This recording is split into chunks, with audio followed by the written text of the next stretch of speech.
Good evening and welcome.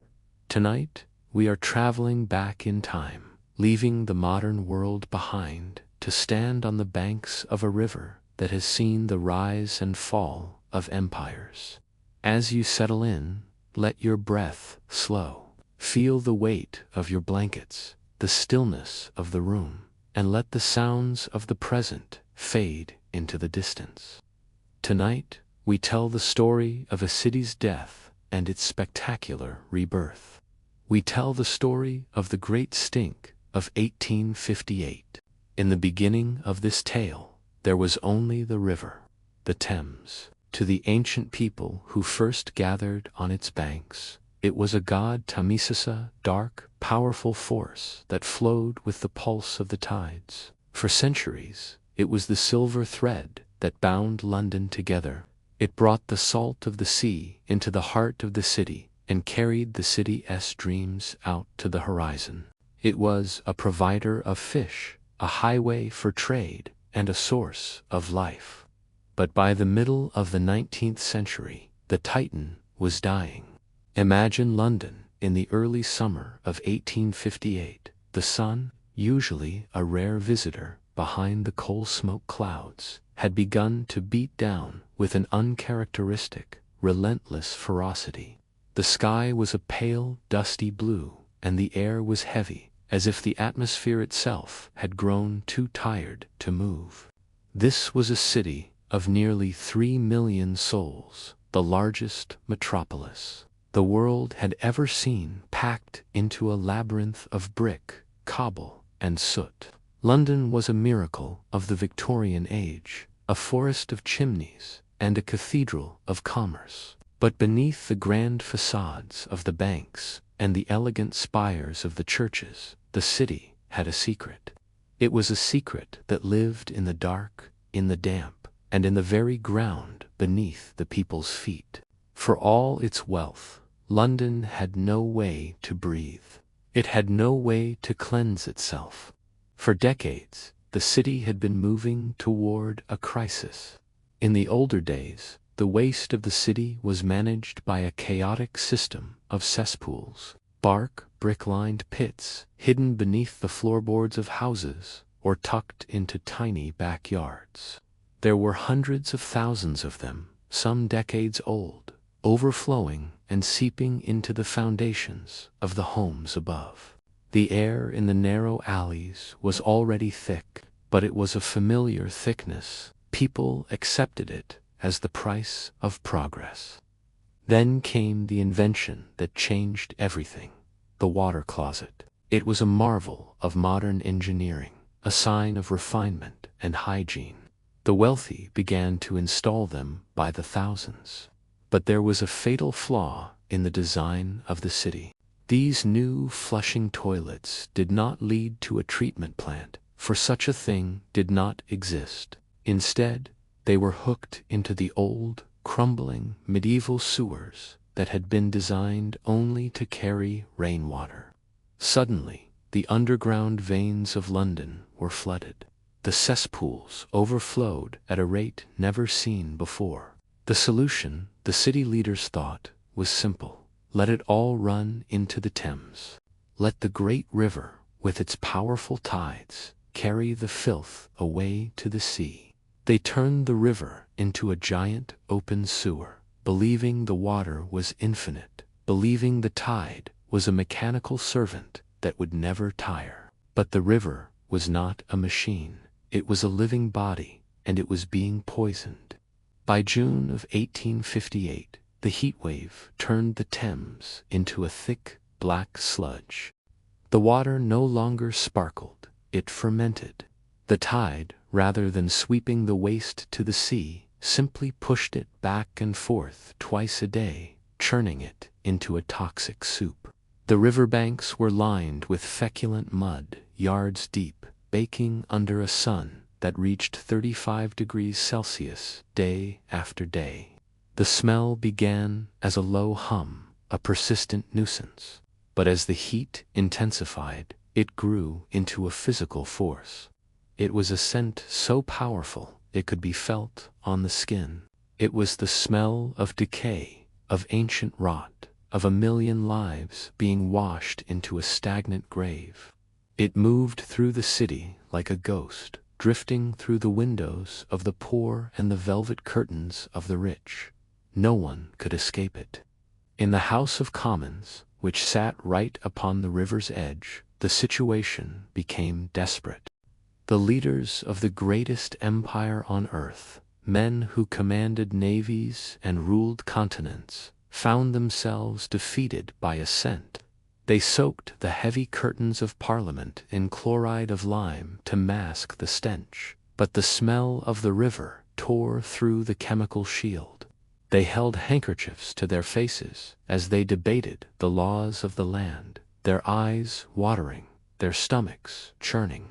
There was talk of moving the entire government to Oxford or St. Albans. The heart of the empire was considering a retreat, fleeing from its own shadow. And while the politicians gasped for air, a silent killer moved through the crowded slums of Soho and Southwark. Cholera, the Blue Death. In those days, men believed in the miasma theory. They believed that disease was born of bad air, of the stink itself. They thought that if you smelled the decay, the smell entered your blood and turned it to water. They did not yet know about the microscopic world. They did not know that the very water they pumped from the river to drink was the carriage for their demise. The city was trapped in a cycle of its own making. It drank from the river, it returned its waste to the river, and it died by the river. But in the midst of this darkness, there was a man who saw the world differently. He did not look at the river with fear, but with a cold, mathematical eye. He was a man of iron and brick, a man who believed that the chaos of nature could be tamed by the precision of a curve. His name was Joseph Bazalgette. While the city panicked, Bazalgette was dreaming of a new London.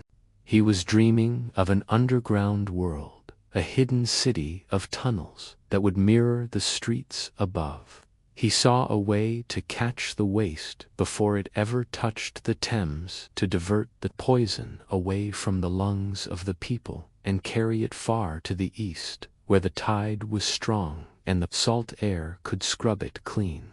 But Bazalgette was a man ahead of his time, and the politicians were slow to change. They argued over costs. They argued over jurisdictions.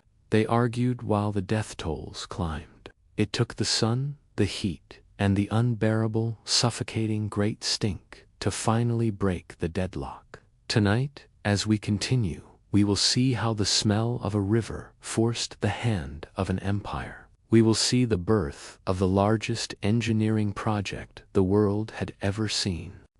We will follow Bazalgette into the mud and the dark, and we will watch as he builds the foundation of the modern world, brick by agonizing brick. But for now, just breathe. Imagine the river as it once was, cool, clear, and quiet. The tide is turning, the city is waiting, and the story is only just beginning.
But as the tide went out, it pulled back the curtain on a nightmare.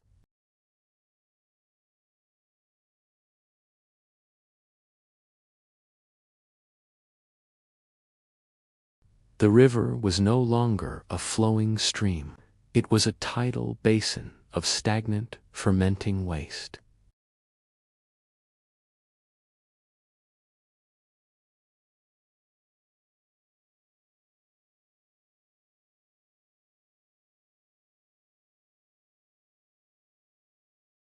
It was composed of the accumulated refuse of 3 million people, the runoff from slaughterhouses, the chemicals from tanneries, and the remains of the city's overflowing cesspools.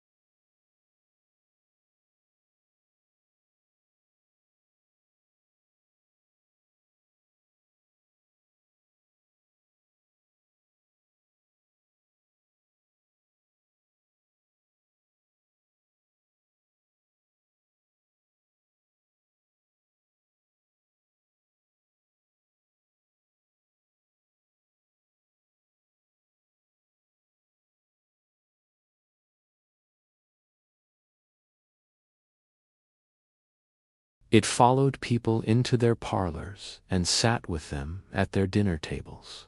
It was said that the birds in the trees near the river fell dead from the branches, and the fish, those hardy survivors of the industrial age, floated to the surface in their thousands, their gills choked by the filth.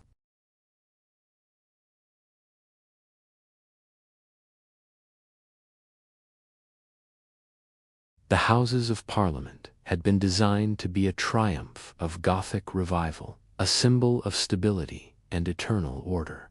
Its golden stone and intricate carvings stood right at the water's edge, as if the law itself were anchored in the river. But in the summer of 1858, the river turned on its masters. Inside the House of Commons, the atmosphere was one of panic.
Punch magazine published a famous cartoon of Father Thames, depicted as a skeletal, ragged figure rising from the slime, offering a piece of filth to the city as a gift.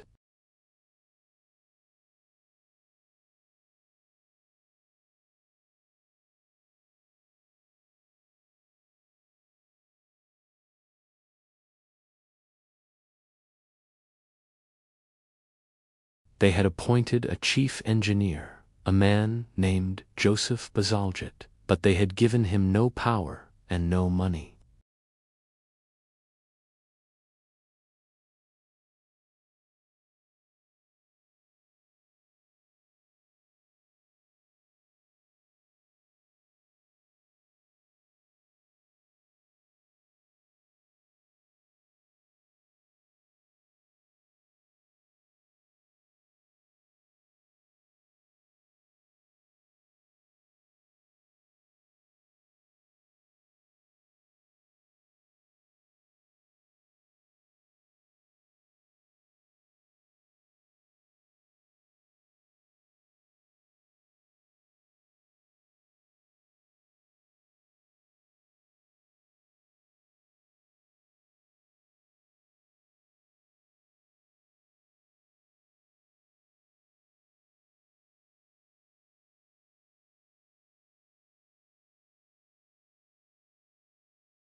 Had they known the truth that cholera was waterborne, they might have continued to argue about filtration. But because they feared the air, they moved with a speed that was almost unheard of in the 19th century. On a day so hot the ink was said to dry on the pens, a bill was rushed through Parliament. It was a simple piece of legislation, but it was one of the most important in the history of London. It gave the Metropolitan Board of Works the power to borrow £3 million, an astronomical sum. It gave Joseph Bazalgette the authority to begin. The mandate was clear: fix the river, save the city.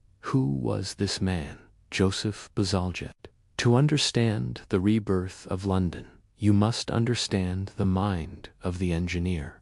Bazalgette was not a dreamer or a poet. He was a master of the physical world. He was a man who looked at the chaos of the city, the tangled streets, the ancient pipes, the rising tides, and saw a mathematical problem that could be solved with gravity and brick. Born in 1819 to a family of French Huguenot descent, Bazalgette had a temperament that was both industrious and incredibly resilient.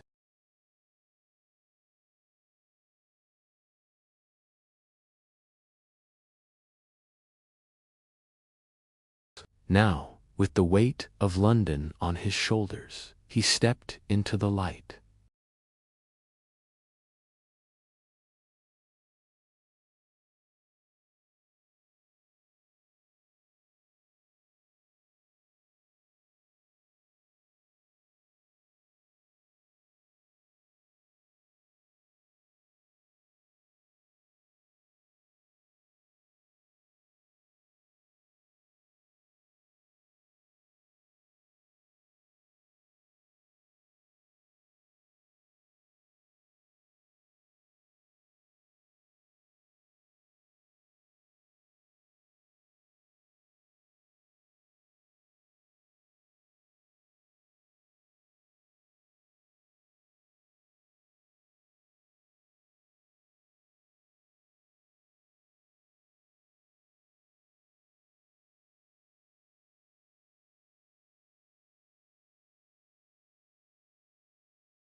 Furthermore, he had to account for the future. This is perhaps Bazalgette's greatest legacy. When calculating how large the pipes should be, he looked at the population of London and doubled it. Then he looked at that diameter and doubled it again. He famously said, "We are only going to do this once, and we must do it right." He used a new, experimental material, Portland cement, which was stronger than anything used before. He insisted on using V-shaped or egg-shaped bricks for the tunnels, a design that ensured that even a small amount of water would flow fast enough to keep the waste from settling. He was preparing to move 318 million gallons of waste every single day. As the summer of 1858 began to fade, and the first autumn rains finally washed the surface of the mud away, the great stink subsided. The politicians returned to their normal debates, and the public's panic began to cool. But the work had begun. In the next section, we will follow the first shovel into the ground. We will see the thousands of laborers, the navvies, who descended into the earth to dig the tunnels. We will witness the incredible struggle of building the Victoria Embankment, a project that literally moved the edge of the river to make room for the sewers. But for tonight, as you drift closer to sleep, think of the city beneath your feet. Think of the hidden rivers, the quiet tunnels, and the man who saw order where others saw only filth. The river is calm now. The tide is flowing out, clear and steady. The air is cool. London is beginning to heal. As the autumn of 1858 settled over the city, the heavy, humid silence of the Great Stink was replaced by a new sound, the sound of iron hitting stone. The panic in the streets had turned into a massive, organized mobilization. Joseph Bazalgette, now armed with the authority of Parliament and a budget that made the city's accountants tremble, stood at the precipice of the greatest engineering feat of the 19th century. To save London, he would have to perform surgery on the city while it was still awake, still breathing, and still growing. The task ahead was not merely difficult, it was thought by many to be impossible. Bazalgette's plan required the construction of over 82 miles of main intercepting sewers and more than 1,100 miles of street sewers. These were not just pipes. They were subterranean cathedrals, vast brick-lined arteries designed to carry the lifeblood and the waste of a global capital. Imagine the scene at the first dig site. A hush falls over the neighborhood as the first picks are swung. But these are not the picks of delicate craftsmen. These are the tools of the navvies, the navigators, the legendary workforce of the Victorian age. These men were a breed apart, strong, weathered, and often living on the fringes of society. The navvies were the human engines that built the railways, the canals, and now the sewers. Thousands of them descended upon London. They came from the hills of Wales, the fields of Ireland, and the villages of England. They wore moleskin trousers tied with string at the knees to keep the rats out and heavy leather boots that clattered on the cobbles. They worked in shifts that followed the sun, digging deep into the London clay, thick blue, prehistoric soil that had remained untouched for millions of years. The work was brutal and atmospheric. As you lie there, imagine the flickering light of thousands of oil lamps and candles reflecting off the wet walls of a new tunnel. The air underground was thick with the scent of damp earth and the sweat of men. There were no machines to do the heavy lifting. Every cubic inch of soil was removed by hand, shoveled into buckets, and winched to the surface. Bazalgette was everywhere. He was a man of detail, a man who believed that the strength of a structure lay in its smallest component. He knew that the acid in the sewage would eat through ordinary mortar and soft brick. To combat this, he turned to a relatively new invention, Portland cement. At the time, it was an unproven material, but Bazalgette saw its potential. He established a rigorous testing regime, the first of its kind in engineering history.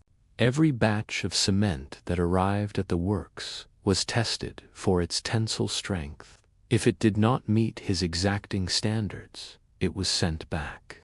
He was building for a future he would never see. He insisted on using gault, clay, bricks, hard, dense, and resistant to moisture. Millions upon millions of these bricks were laid by hand. If you were to walk through those tunnels today, you would see the craftsmanship, the perfect concentric circles of brickwork, each one fitted with the precision of a jeweler setting a stone. But the engineering challenge was not just about the tunnels themselves, it was about the geography of London. The city is not flat. It rises and falls in subtle slopes toward the Thames. Bazalgette's genius was in using gravity. He designed the northern and southern intercepting sewers to follow the natural contours of the land, sloping just enough, about 2 feet per mile, to keep the sewage moving at a steady pace. However, gravity has its limits. To keep the waste flowing toward the distant marshes of the East End, Bazalgette had to build massive lift stations, pumping houses that were wonders of the industrial world. At places like Abbey Mills and Crossness, he constructed palaces of steam. These weren't drab, functional buildings. They were cathedrals of sewage, built in the ornate, Moorish Gothic style, with colorful brickwork and cast iron columns painted in vibrant greens and golds. Imagine the sound of the great beam engines inside these stations. A slow, rhythmic thump hiss. These giant iron lungs breathed for the city, lifting millions of gallons of waste from the lower tunnels to the higher ones, so that gravity could take over once again.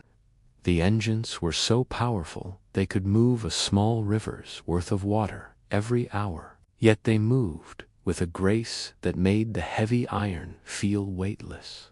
As the tunnels stretched further into the city, the residents of London lived atop a transformation.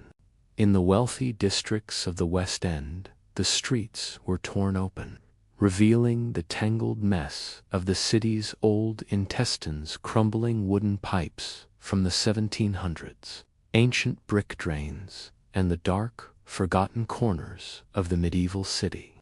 The smell of the earth being turned was a constant reminder of the work. But for the first time in generations, there was a sense of hope. The Great Stink had been a moment of collective trauma, a realization that the city's progress had come at a terrible price. Now, the construction was a sign of penance and progress. People watched from their windows as the brickwork climbed higher, as the navvies disappeared into the earth each morning and emerged coated in the blue London clay each night. There was a specific rhythm to the work, a steady, hypnotic pulse, the clinking of trowels against brick, the low murmur of the men, the creak of the wooden scaffolding. Bazalgette himself was a ghost in the machine, often seen in his tall silk hat, standing at the edge of a deep trench, checking the levels with a spirit level and a telescope. He was a man who spoke little but saw everything. He faced opposition at every turn. Some complained about the noise. Others complained about the cost, which continued to rise as the complexity of the project grew. There were quicksands encountered near the river, pockets of shifting, wet silt that threatened to swallow the tunnels whole. Bazalgette solved these problems with iron and ingenuity, creating cofferdams to hold back the water while the men worked in the dry mud of the riverbed. One of the most daring parts of the plan was the creation of the Thames embankment. To make room for his massive low-level sewer on the north side of the river, Bazalgette didn't just dig under the streets. He moved the river itself. He reclaimed acres of mudflats from the Thames, narrowing the river to increase its flow and creating a new stone wall that would house the sewer, a new road, and even the future underground railway. As you settle deeper into your pillows, think of this massive, invisible skeleton being built beneath the feet of the Victorians. Think of the millions of bricks, the rivers of cement, and the thousands of men working in the dark to bring light and health back to the world above. The city was being re-engineered from the inside out.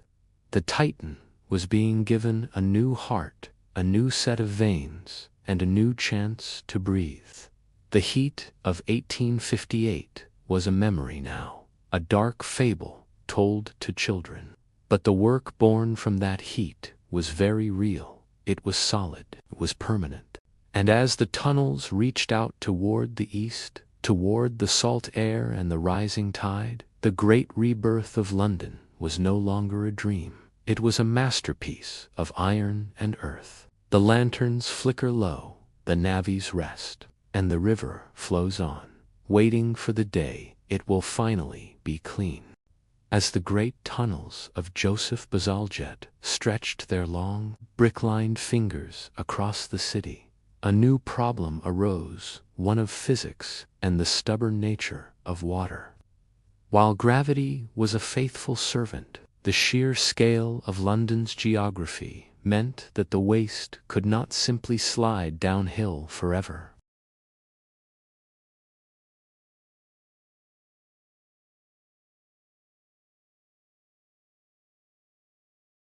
To keep the flow moving toward the distant sea, the waste had to be physically lifted, hauled upward against the weight of the earth, so it could begin its journey anew.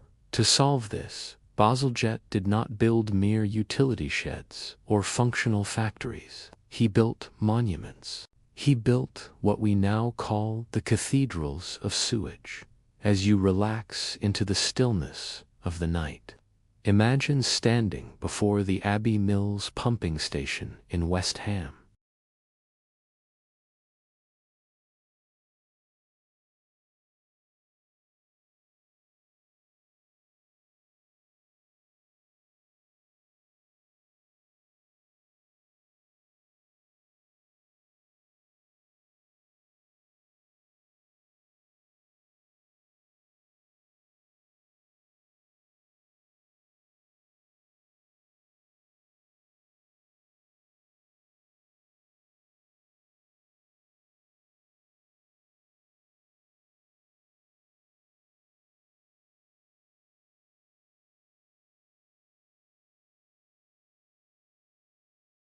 It would grow cooler, smelling of machine oil, coal fire, and polished brass. Before you would rise the great iron beam engines monsters of the industrial age, with names like Victoria, Albert, Alexandra, and Edward. These engines were the heart of London's rebirth. Picture the massive cast iron beams, painted in deep forest greens and vibrant maroons, oscillating slowly and rhythmically like the steady breathing of a sleeping giant. The pistons, as thick as ancient oak trees, moved up and down with a relentless, hypnotic grace. There was no frantic clattering here. The Victorian engineers believed that power should be silent, steady, and inevitable. The ironwork surrounding these engines was a masterpiece of Victorian design. Every column was topped with a capital carved into the shape of water lilies, reeds, or oak leaves. The railings were wrought into delicate flourishes, and the floor was a mosaic of geometric tiles. Why, one might ask, would they put such beauty in a place designed to pump waste? It was a matter of civic pride. To the Victorians, the conquest of the stink was a moral victory. They believed that by bringing order to the chaos of the underworld, they were doing God's work. The beauty of the pumping stations was a testament to the dignity of the task. They were cleansing the city, and they wanted the buildings to reflect the purity of that mission.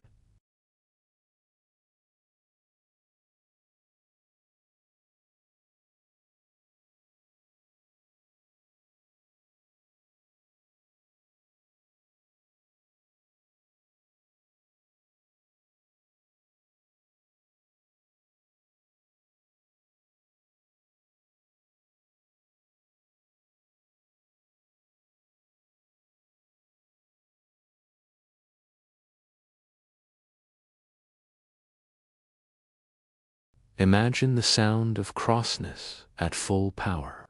It was a low-frequency thrum that you felt in your chest more than you heard in your ears. Thump hiss, the sound of the city's survival. Bazalgette's attention to detail extended to the very chemical composition of the air within these stations.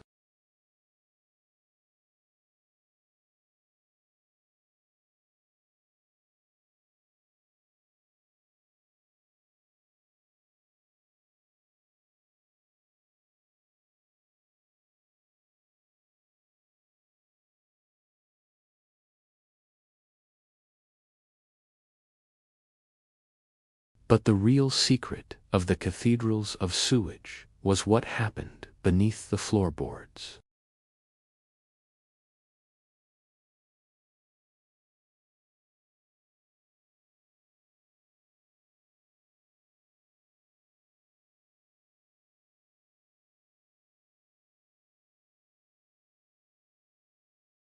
a dark, slow-moving river of everything the city had rejected, flowing silently toward its destination.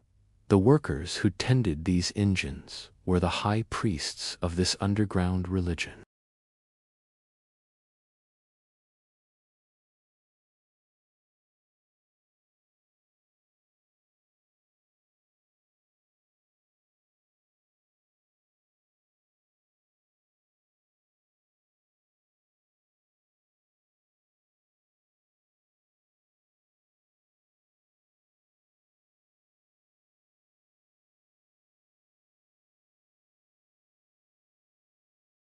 As the 1860s progressed, these stations became symbols of a new era.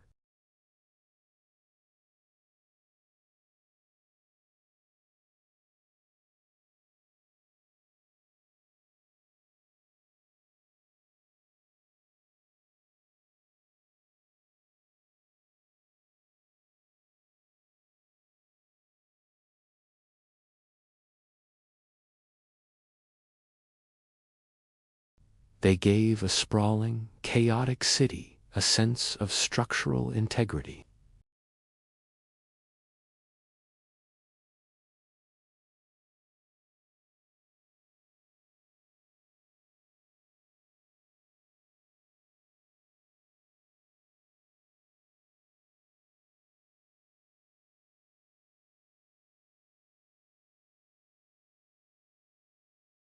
The engines at Crossness and Abbey Mills are mostly quiet now, preserved as museums of a vanished age. But in your mind's eye, see the flicker of a worker's lantern reflecting off a polished brass valve. Hear the distant, ghostly echo of the steam. The city above is sleeping, oblivious to the massive machinery that once saved it. But the brickwork remains. The iron remains. And the spirit of Joseph Bazalgette, the man who built palaces for the things we throw away, still lingers in the cool, still air of the pumping rooms. The tunnels are full, the flow is steady, and the great lungs of London continue to breathe, deep and slow. In the darkness of the East End,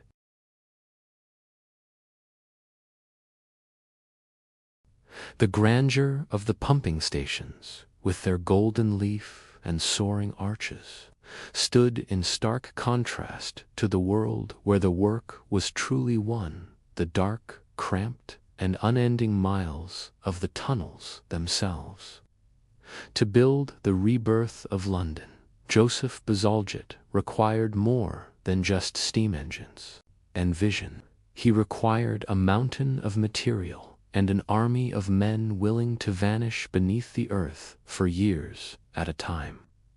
As you breathe deeply, let your mind travel down beneath the pavement, beneath the gas pipes and the roots of the plane trees, into the silent world of the bricklayers. The scale of the construction was staggering. It is estimated that Bazalgette's project consumed more than 318 million bricks. If you were to lay those bricks in a single line, they would stretch nearly halfway around the world.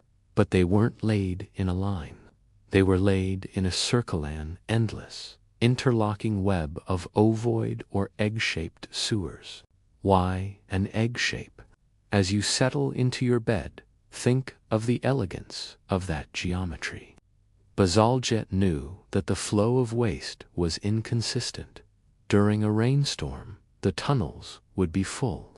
During a dry spell, they would be a mere trickle.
Occasionally, they would strike an uncharted underground stream, one of the lost rivers, like the Fleet or the Tyburn, that had been buried centuries before. The water would hiss through the cracks, threatening to drown the workers and collapse the tunnel.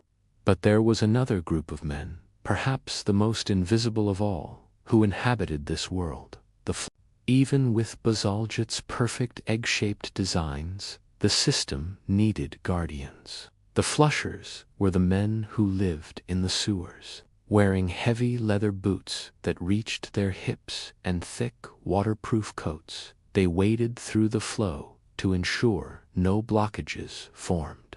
They carried lanterns that cast long, dancing shadows against the curved brick walls.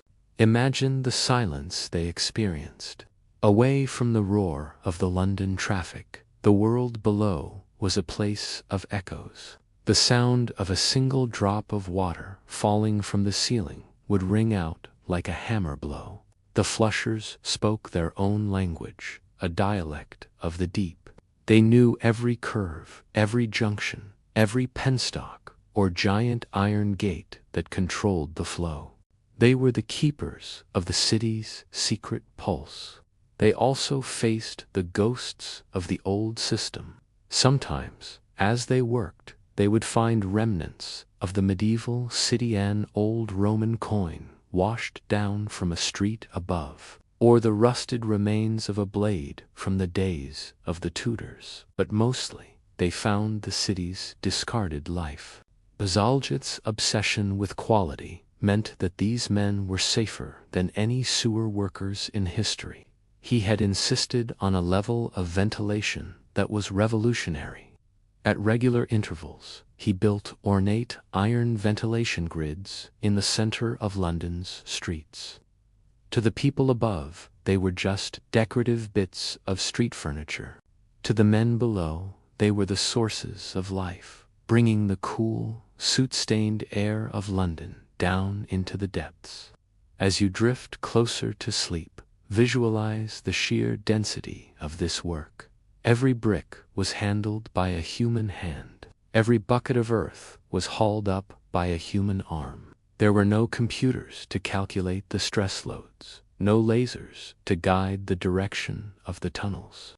Bazalgette and his assistants used transit theodolites and simple string lines to ensure that two tunnels, started miles apart, would meet in the middle of the dark earth with an error of less than half an inch.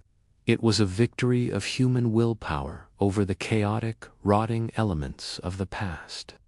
By the mid-1860s, the main drainage of the metropolis was nearing completion. The Great Stink was now a decade in the past, a ghost story people told to remind themselves of how far they had come. The River Thames was beginning to clear. The feculent mud was being covered by the grand stone walls of the embankment. But the real triumph was invisible.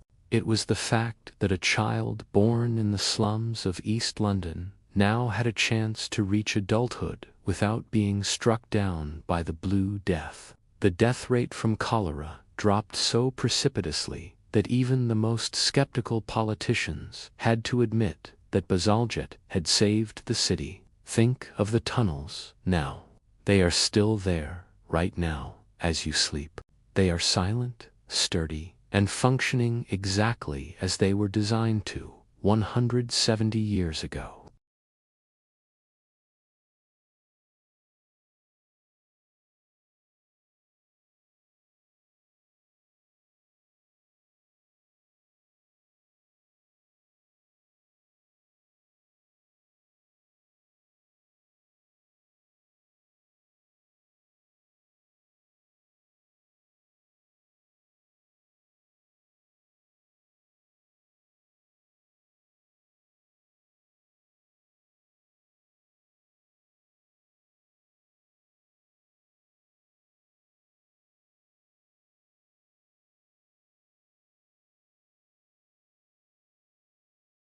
As the tunnels burrowed deep beneath the city, Joseph Bazalgette realized that his grand design faced a final, formidable obstacle: the river itself. On the northern bank of the Thames, where the city's heart beat the loudest, there was simply no room left to dig. The streets were too narrow, the buildings too old, and the ground too crowded with the tangled roots of Victorian industry. To save London, Bazalgette could not go under the city. He had to move the river. Tonight, as the world around you grows quiet, imagine the sheer audacity of this plan. This was the birth of the Victoria Embankment. For centuries, the Thames had been a sprawling, lawless waterway. At high tide, it licked at the doorsteps of palaces. At low tide, it retreated to reveal acres of those foul, stinking mudflats we spoke of before. Bazalgette proposed to tame this wild movement. He envisioned a massive, granite-faced wall that would cut across the river's curves, reclaiming 37 acres of land from the water. Behind this wall, he would hide his low-level sewer, the final piece of the northern drainage puzzle. But he didn't stop there. He was a man of the future, a man who saw how a city must breathe and move. Inside this reclaimed land, he layered the city like a cake. At the bottom, the great brick sewer. Above it, a tunnel for a new kind of travel, the district line of the London Underground. And above that, a grand, tree-lined boulevard for carriages and pedestrians. The construction of the embankment was a spectacle of Victorian power. To begin, the navvies had to build cofferdams, massive, temporary walls made of timber piles driven deep into the riverbed. Picture the scene. The river is partitioned off, its gray waters kept at bay by walls of wood and clay. Inside the cofferdam, the water is pumped out, revealing a world that had been underwater for 1,000 years. The men worked in the dry mud of the riverbed, digging foundations that had to reach down to the solid London clay to support the weight of the granite wall. The granite itself came from the quarries of Cornwall and Scotland. It was brought to London by sea, massive blocks of stone that shimmered with flecks of quartz and mica. These blocks were shaped with such precision that when they were lowered into place, they fit together with barely a seam. The wall was designed to be more than a barrier. It was a fortress. It had to withstand the relentless pressure of the tides and the weight of the city pressing from the other side. As the wall rose, the face of London changed forever. The chaotic, muddy shoreline vanished, replaced by a clean, straight line of silver-gray stone. Bazalgette, ever the artist of the industrial, adorned the wall with cast-iron lamps held aloft by bronze dolphins. He built Cleopatra's Needle, the ancient Egyptian obelisk, onto the embankment, anchoring the modern city to the deep history of the world. Working on the embankment was a race against the moon. Every day, the tide would rise, testing the strength of the cofferdams. The men lived by the rhythm of the water. If a dam leaked, the alarms would sound a frantic ringing of bells, and the men would scramble up the ladders as the grey Thames reclaimed its territory. But the engineers always returned. They fought for every inch of the riverbed. The embankment was the ultimate symbol of the rebirth. It turned the Stygian pool of the Great Stink into a place of beauty. People who had once fled the river in 1858 now flocked to its banks, to walk beneath the plane trees and feel the cool breeze off the water. The smell of decay was replaced by the scent of the river air, scrubbed clean by the tides, and no longer burdened by the waste of millions. But the most important part of the embankment was the part no one could see. Deep inside the stone and earth, the low-level sewer was finally operational. It was the catcher for all the smaller drains of the West End. Instead of spilling into the river at Westminster, the waste was now whisked away, hidden behind the granite, flowing silently toward the east. As you settle into the soft embrace of sleep, think of the layers beneath the London pavement. Think of the commuters in the underground trains, the carriages on the road above, and the silent river of waste flowing beneath them, all held in place by Bazalgette's wall. The embankment stands today just as solid as the day it was finished. It is a monument to the idea that a city can be redesigned, that nature can be negotiated with, and that the unbearable can be turned into the unforgettable. The tide is coming in now, lapping against the granite. The bronze dolphins watch over the dark water.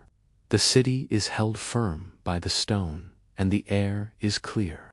London is no longer a victim of its own growth. It is a masterpiece of engineering. Rest now, knowing that the wall is strong, the tunnels are deep, and the river is at rest. The year was 1865. 7 years had passed since the summer of the Great Stink, and the transformation of London was nearly complete. What had once been a desperate plan scribbled on parchment in a stifling, bleach-scented parliament was now a physical reality. The miles of brick were laid, the great iron engines were polished to a mirror shine, and the granite wall of the embankment stood as a sentinel against the tides. It was time for the world to see what had been done. On the 4th of April, a grand procession of carriages made its way through the streets of East London toward the Crossness pumping station. At the head of the procession was the Prince of Wales, the future King Edward VII, joined by a host of archbishops, dukes, and the man of the hour himself, Joseph Bazalgette. As you breathe into the stillness of your room, imagine the contrast of that day. Outside, the Erith marshes were windswept and wild, but inside the Cathedral of Sewage, the scene was one of unparalleled Victorian opulence. A massive banquet table had been set up right in the middle of the beam engine room.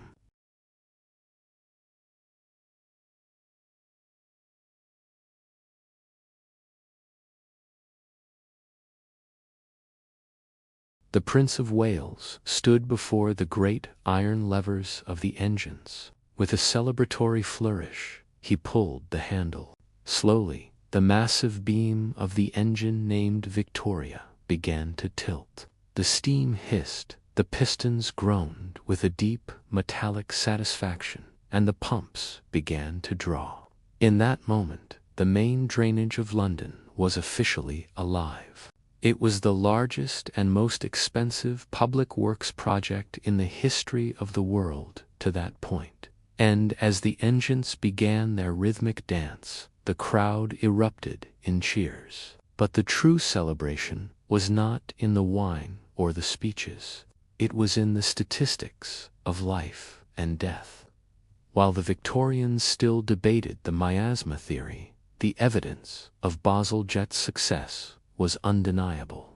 In 1866, just a year after the opening, a final, localized outbreak of cholera struck the East End of London.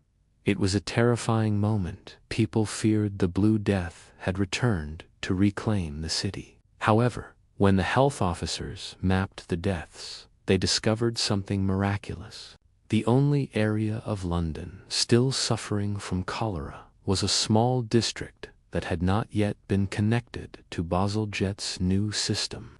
Everywhere else, everywhere the new tunnels ran and the clean water flowed, the disease had vanished. This was the final nail in the coffin of the old world. The Great Stink had taught London a lesson that the rest of the world was now eager to learn, that the health of the poorest citizen was inextricably linked to the health of the richest. You could not have a thriving empire if your capital city was a cesspool. Joseph Bazalgette was knighted for his service, becoming Sir Joseph. But he did not rest on his laurels. He spent the remainder of his life refining the system, adding more pumping stations, and ensuring that the maintenance of the tunnels was as rigorous as their construction. He had created a system so robust that it would continue to serve London for over 150 years. As you settle deeper into sleep, think of the legacy of that royal hand on the lever. The rebirth of London was more than just a plumbing job. It was the birth of the modern city. It proved that engineering could solve social crises. It proved that a city could grow to an immense size and to the millions and still remain a place where life could flourish. The great engines at Crossness eventually went silent, replaced by electric pumps in the 20th century. But if you visit them today, you can still feel the power of that Victorian ambition. The iron is still cold and strong. The brickwork is still perfect. The city above is no longer afraid of the summer heat. The Thames, once a Stygian pool, is now one of the cleanest metropolitan rivers in the world. Fish have returned to its waters. Seals are occasionally seen playing in the currents near the embankment. The story of the Great Stink is a story of how humanity faces the unbearable and finds a way to build something beautiful in its place.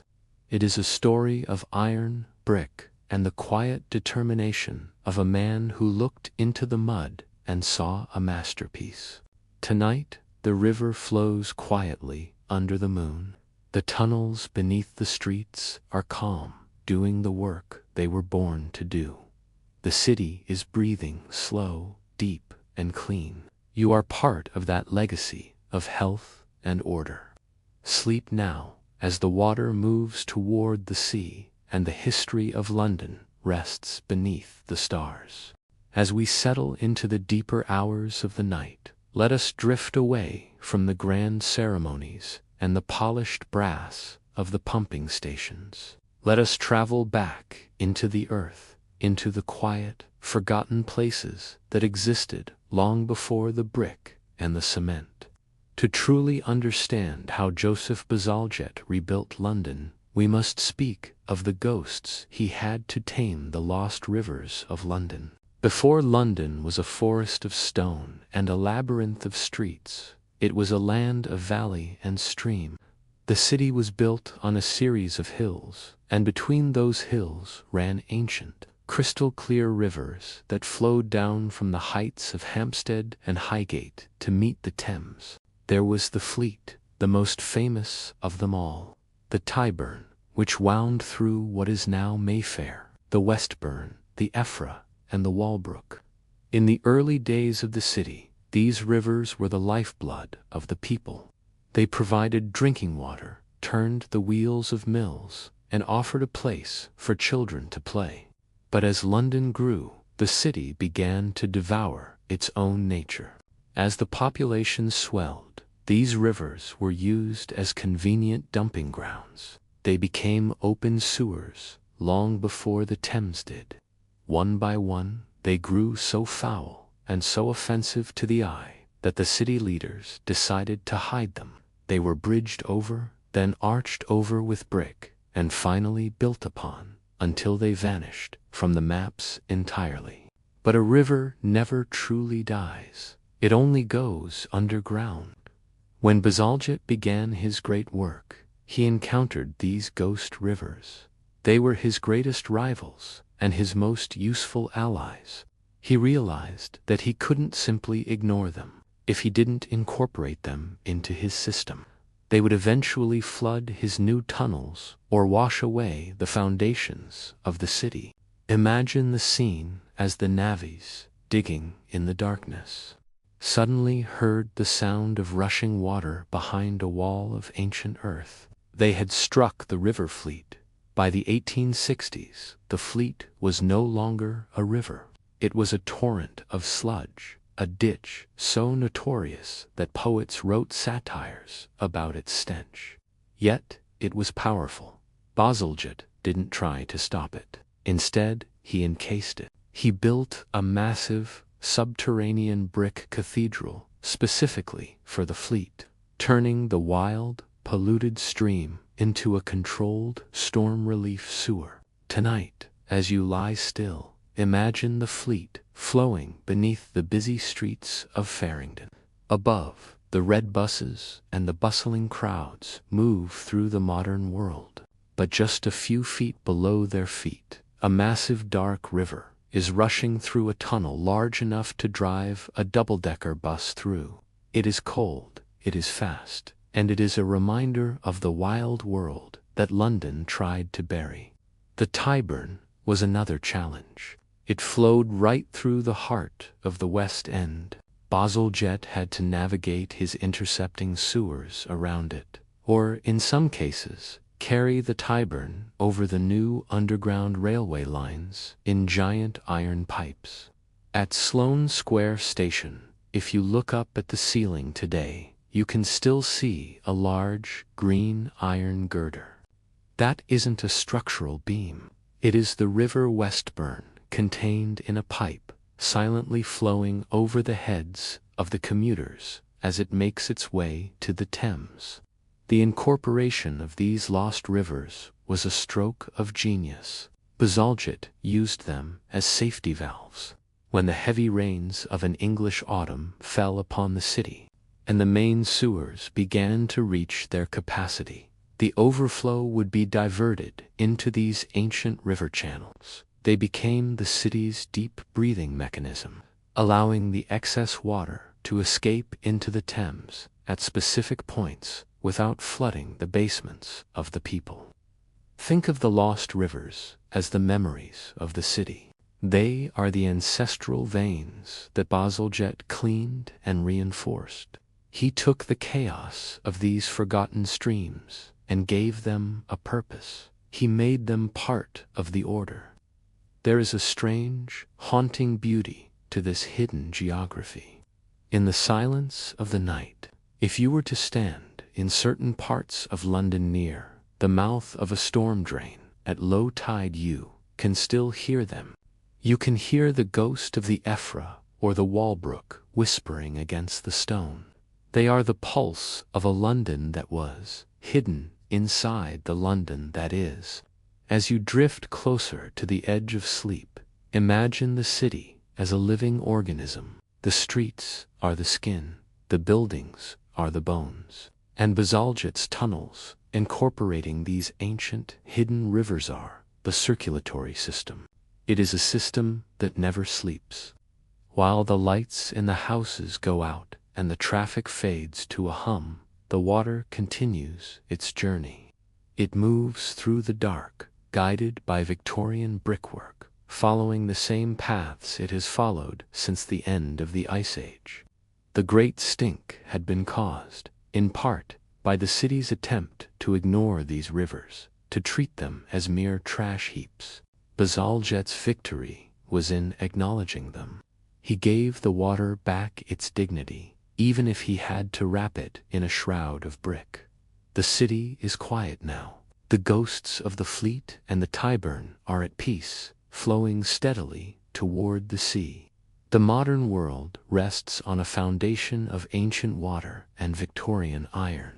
You are safe, protected by the layers of history and the engineering of a man who knew that to build a future, you must first respect the past. The water ripples, the echoes fade, London sleeps, and the lost rivers flow on. As we drift further into the quiet of the night, let us consider the world just beneath the cobblestones, a place where Joseph Bazalgette's vision met another revolutionary dream. To rebuild London, Bazalgette did not just create a system for waste. He helped create a new way for the city to move. This was the era of the dual kingdom, a time when the sewers and the London Underground were born from the same mud, often at the very same moment. Imagine the year 1863. The Great Stink was still a fresh scar in the city's memory, and the construction of the main drainage was in full swing. But above the tunnels, London was choking in a different way. The streets were a chaotic tangle of horse-drawn omnibuses, coal wagons, and thousands of pedestrians. The city had grown too large for its own surface. The solution was as radical as Bazalgette's sewers. If the waste could go underground, why couldn't the people? Image. A Victorian engraving of the cut and cover method, showing a deep trench in a London street with a railway tunnel and sewer pipe being built simultaneously. The birth of the Metropolitan Railway, the world's first underground line, was inextricably linked to the sewers. Bazalgette worked hand in hand with the railway engineers, most notably John Fowler. They were like two architects building different floors of the same subterranean house. In many parts of London, particularly along the new Victoria embankment, the construction was a vertical stack of innovation. As you settled deeper into your pillows, imagine the sheer complexity of the cut and cover method. To build these twin kingdoms, the engineers would literally dig a massive, gaping trench right through the heart of a busy street. They would tear up the road, displace the gas lines, and then, at the very bottom of the trench, they would lay the heavy, egg-shaped brickwork of Bazalgette's low-level sewer. Once the sewer was sealed and tested, they would build a massive brick arch directly on top of it to house the railway tracks. Finally, they would fill in the earth and repave the road. The people of London walked over a hidden sandwich of progress, the waste of the city flowing at the bottom, the steam-powered trains of the Metropolitan line rumbling in the middle, and the horse-drawn carriages clattering on the surface. This shared construction was a delicate dance of iron and earth. Bazalgette had to ensure that the vibrations of the passing trains, heavy, rhythmic, and powerful, would not crack the mortar of his precious tunnels. He used his tested Portland cement to create a foundation that was as much a shock absorber as it was a seal. He was building a world where the quiet flow of water and the roar of the steam engine could coexist in the dark. Image. A cross-section of the London embankment, showing the district railway running directly above the low-level sewer. Think of the atmosphere of those early underground stations as you breathe in the cool, still air of your room. Imagine the scent of the Victorian tube. It was a mixture of coal smoke, hot oil, and the damp, earthy smell of the tunnels. It was a world of flickering gaslight and white-tiled walls, designed to reflect what little light there was into the shadows. And just a few feet behind those tiles, behind the posters for theater shows and tooth powders, the silent, dark river of the sewer moved toward the east. Bazalgette's influence on the underground was structural but also aesthetic. The same precision he demanded for his cathedrals of sewage was reflected in the grand brick arches of the railway. He saw the underground as a single, unified machina, massive lung and a massive gut that allowed the city to function. There were moments of high drama during this dual construction. In 1862, the river Fleet, that ghost river we spoke of, burst its banks during the building of the Metropolitan line near Farringdon. The Stygian waters flooded the railway workings, threatening to drown the project and the neighborhood. It was Bazalgette's expertise that saved the day. He directed the repair of the brickwork, taming the fleet once more, and proving that his sewers were the only thing keeping the city's new transport system from becoming a watery grave. As the 1860s turned into the 70s, the dual kingdom became the standard for modern urban life. Other cities, Paris, New York, Berlin, looked toward London with awe. They saw that the Great Stink had not destroyed the city. but had instead forced it to evolve into something more sophisticated than anything since the Roman Empire. Tonight, as you rest, think of the layers of London. Think of the millions of people who have traveled through those tunnels, sitting in train carriages just inches away from the massive brick veins that keep the city healthy.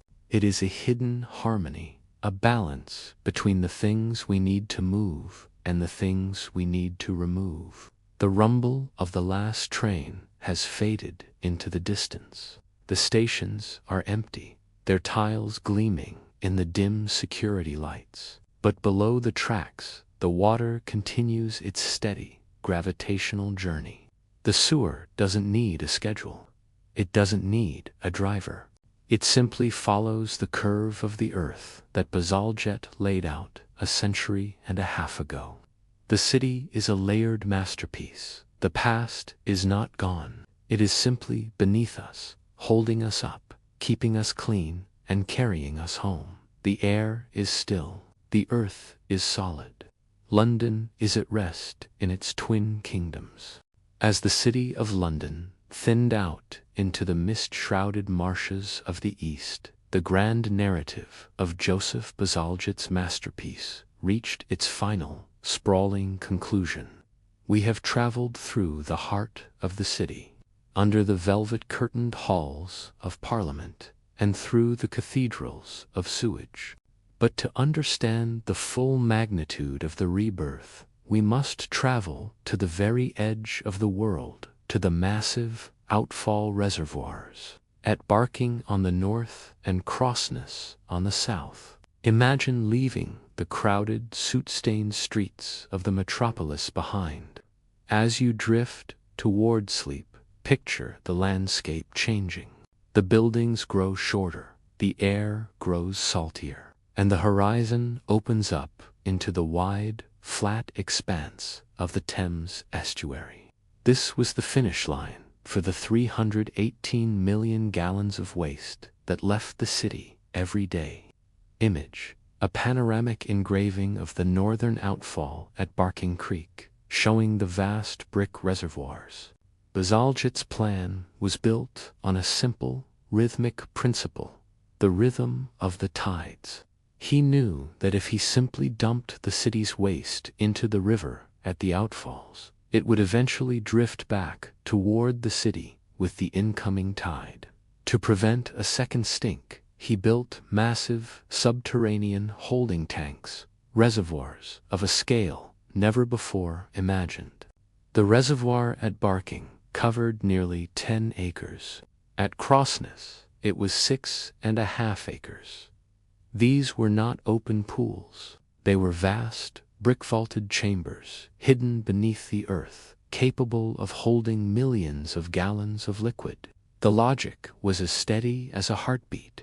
For several hours each day, as the tide pushed inland from the North Sea, the great iron gates, the penstocks, would be closed. The waste from the city would flow down the intercepting sewers and gather in these dark, silent reservoirs, slowly rising toward the vaulted ceilings.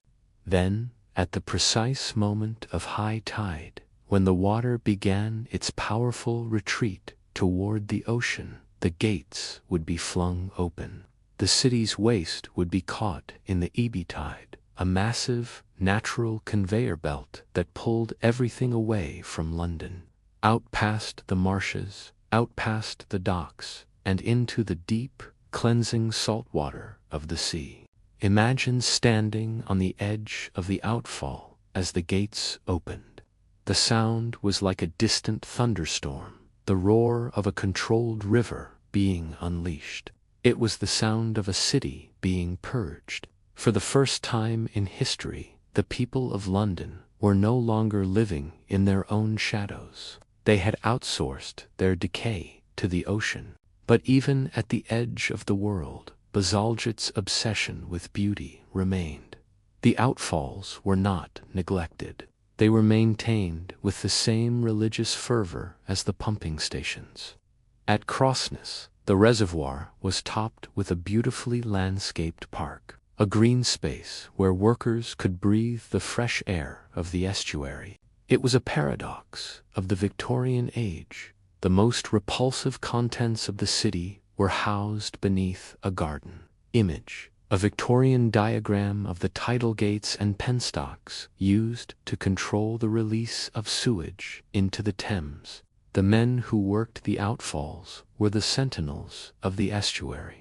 They lived in isolated cottages on the marshes, their lives governed by the moon and the tides. They were the ones who watched the levels, who greased the massive iron hinges of the gates, and who ensured that the rhythm of the city never faltered. They lived in a world of sky and water, a world where the great city of London was just a glow on the western horizon. As the late 19th century progressed, the success of the outfalls became a model for the world. But it also raised new questions. As the population continued to explode, reaching 4, 5, then 6 million people, even the vastness of the North Sea began to feel the weight. The dilution method, the idea that the solution to pollution was simply more water, began to reach its limits. In his final years, Bazalgette himself began to think about the next step: treatment. He began to experiment with ways to separate the solids from the liquids, to turn the waste back into fertilizer for the very fields that fed the city. He saw the circularity of nature.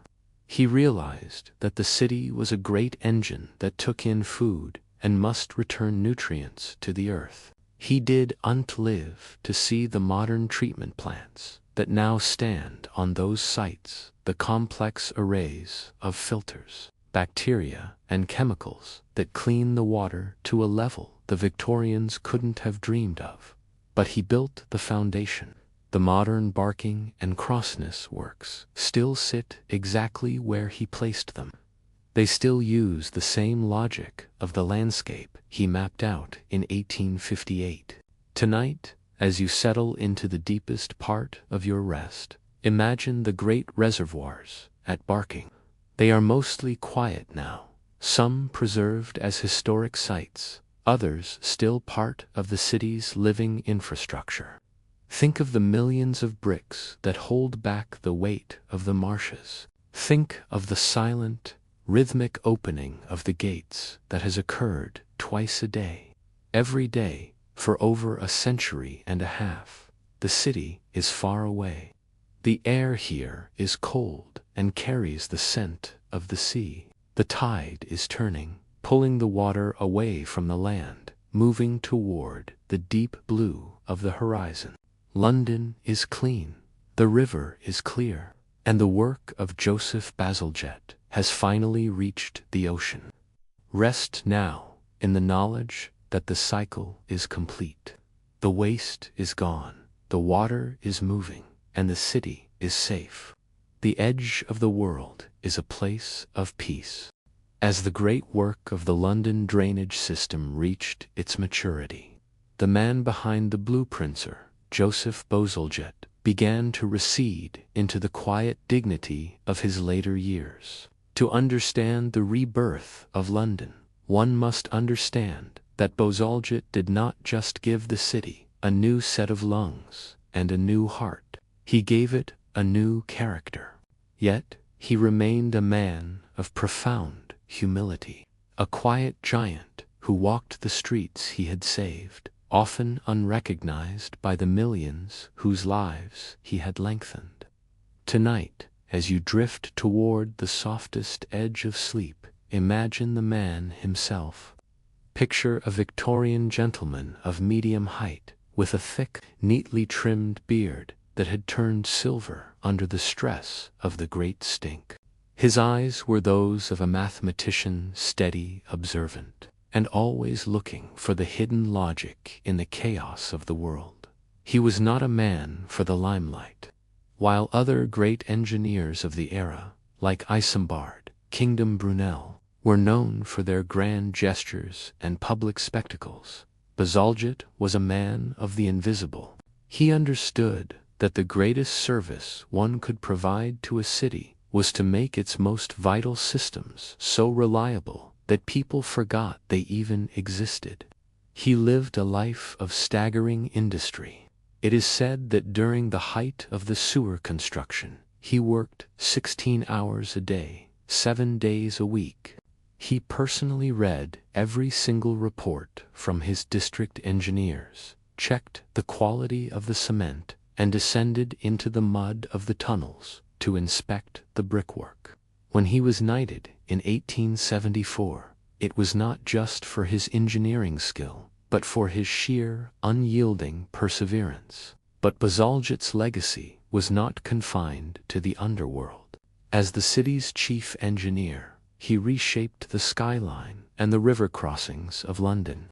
If you have ever walked across Putney Bridge, Hammersmith Bridge, or the magnificent Battersea Bridge, you have walked on his imagination. He replaced the old narrow wooden bridges that choked the river's flow with elegant stone and iron structures that allowed the Thames to breathe.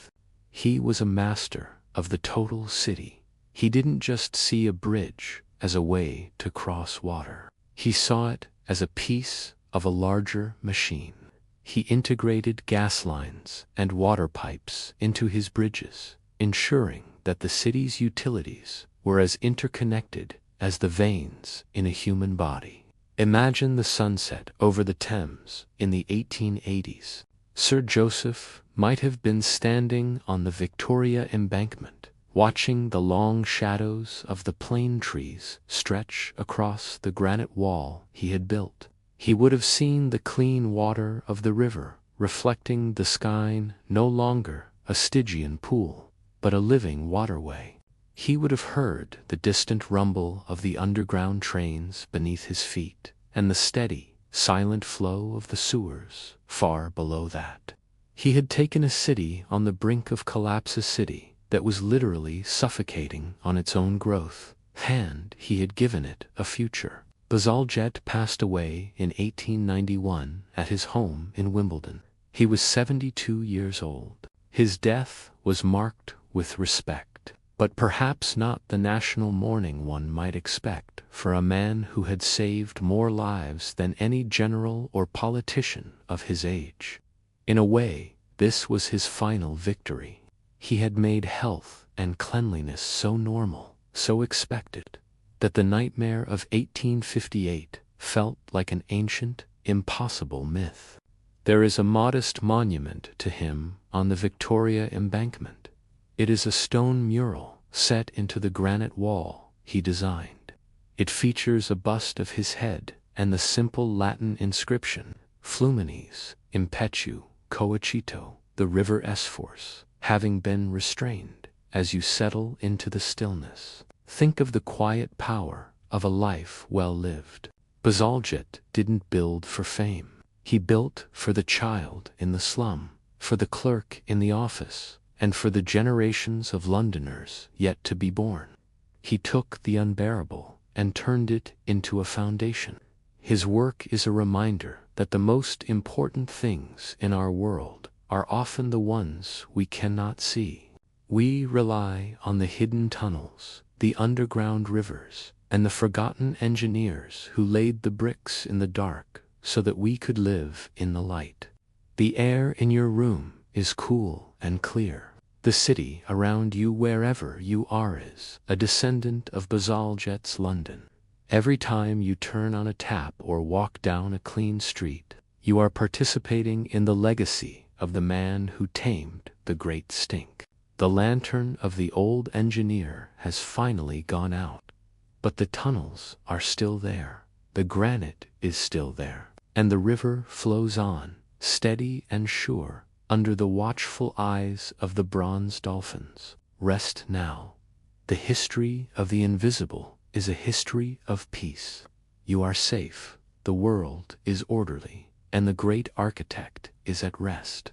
We have traveled through the smoke of the Victorian summer, through the dark tunnels of the dark gangs, and stood at the edge of the salt-misted marshes.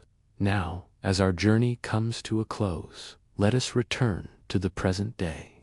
Let us see how the rebirth of London continues to breathe in the 21st century, and how the ghost of Joseph Bazalgette still guides the city he saved. As you drift into the deepest reaches of the night, imagine the London of today. It is a city of 8 million people, nearly triple the population that lived through the Great Stink.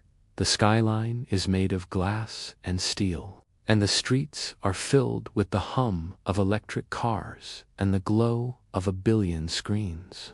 Yet, beneath all this modernity, the heart of the city still beats through the very same brick veins that were laid in the 1860s. It is a testament to Bazalgette's genius that his system, designed for 3 million, held firm for over a century and a half. But even a masterpiece of iron and Portland cement has its limits.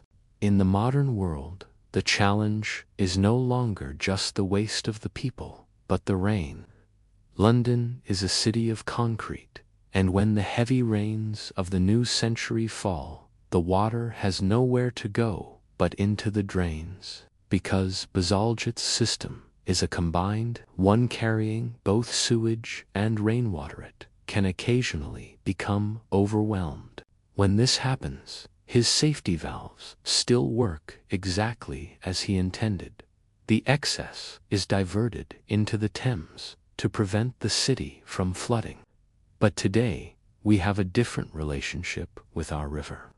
We no longer see it as a disposal unit, but as a precious ecosystem. And so, London has embarked on a new great dig, the Thames Tideway Tunnel, also known as the Super Sewer. Imagine a tunnel the size of 3 double-decker buses, burrowing even deeper than Bazalgette ever dared, following the curve of the river for 15 miles. This new giant is not a replacement for Sir Joseph's work. It is an extension of it. It is the 21st century update to a 19th century miracle. When the old sewers get full, this new super sewer will catch the overflow and carry it away, keeping the Thames as clean as the mountain streams that once fed the lost rivers. As you breathe in the quiet of your room, think of the continuity of human effort. The navvies of the 1860s, with their shovels and candles, have been replaced by massive, laser-guided boring machines. The tallow candles have been replaced by LED floodlights. But the goal remains exactly the same: to protect the health of the city and the life of the river. The story of the Great Stink is not just a history of plumbing. It is a story of hope. It reminds us that no matter how dire a crisis may seem, whether it is a plague, a stench, or a city on the brink of collapse, there is always a path forward through ingenuity, courage, and a commitment to the common good. Sir Joseph Bazalgette taught us that the unbearable is merely a problem waiting for a solution. He showed us that the things we build in the dark can be the very things that allow us to live in the light. Tonight, the Great Stink is nothing but a whisper in the archives.